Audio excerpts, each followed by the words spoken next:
निवासाय श्रीनिवासाय मङ्गलम् लक्ष्मी सविभ्रमालोकसुभ्रूविभ्रमचक्षुषे चक्षुषे सर्वलोकानां वेङ्कटेशाय मङ्गलम्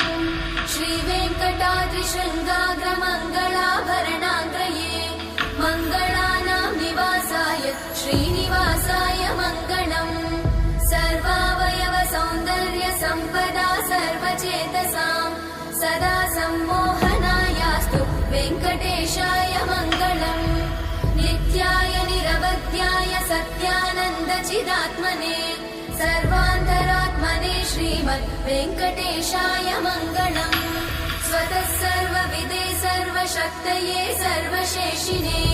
सुलभाय सुशीलाय वेङ्कटेशाय मङ्गलम्।